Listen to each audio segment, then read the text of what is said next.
یہ بات ہے مولانا عبدالرحیم پچھمی رحمہ اللہ کی۔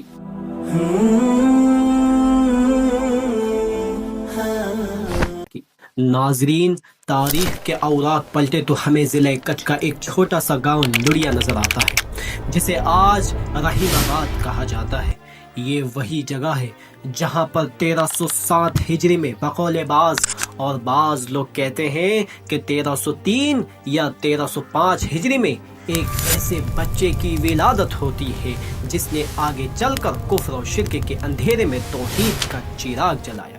لیکن یہ چراغ اچانک نہیں جلا تھا۔ مولانا عبدالرحیم پچھمی رحمہ اللہ کا تعلق ایک ایسے گھرانے سے تھا جو 3 پشتوں سے علم و فضل کا گہوارہ تھا۔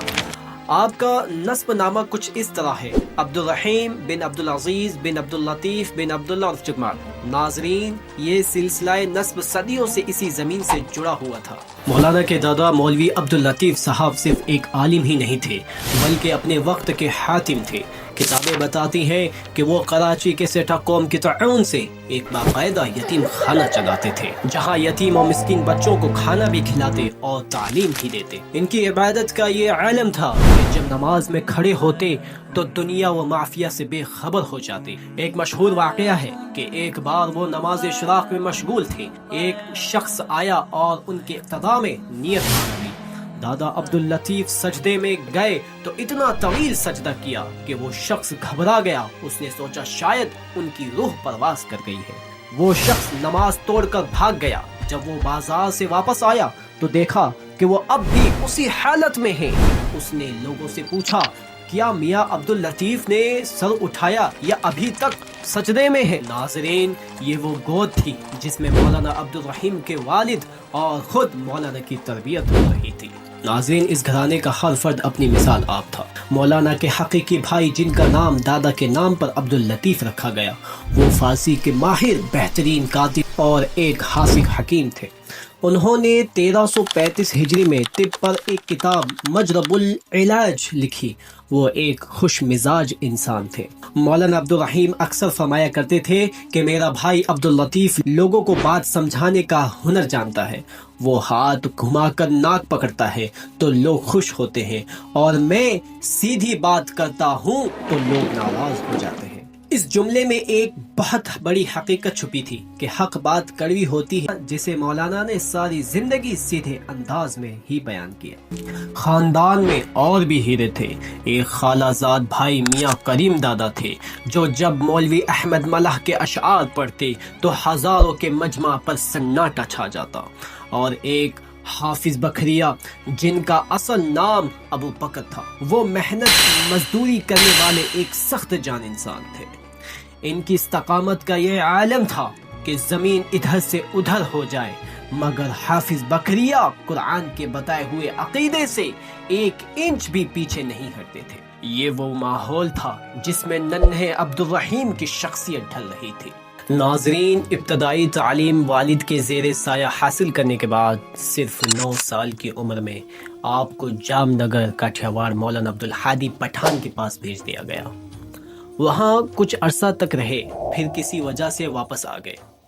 استاد محترم کا ایک فارسی خط آج بھی محفوظ ہے جس میں وہ لکھتے ہیں کہ فرزند سعادت مند عبدالرحیم کے بغیر بتائے چلے جانے کی وجہ اس فقیر کے سمجھ میں نہیں آتی۔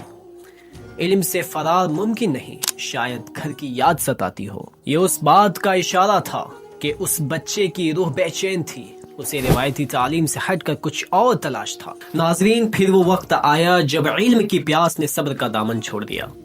عمر صرف 13 سال تھی، شرح جامع تک پڑھ چکے تھے، لیکن آگے پڑھنا چاہتے تھے۔ والد نے اجازت نہیں دی۔ ذرا سوچئے، 13 سال کا ایک بچہ، جیب خالی، کوئی زیادہ راہ نہیں، اور منزل ممبئی۔ وہ ممبئی جو اس دور میں دیہاتوں کے لیے 7 سمندر پار جیسا تھا۔ مولانا تنے تنہا بغیر کسی خوف کے نکل پڑے۔ ممبئی پہنچے تو وہاں اتفاق سے ایک پڑوسی میاں محمد سمرہ مل گئے۔ انہوں نے بچے کو اکیلے دیکھا تو سمجھایا کہ گھر واپس چلے جاؤ، لیکن اس ننھے مسافر نے انکار کر دیا۔ اس کے عزم کو دیکھتے ہوئے پڑوسی نے 6 روپے دیے، اور یہی 6 روپے لے کر آپ نے علم کے سمندر میں چھلانگ لگا دی۔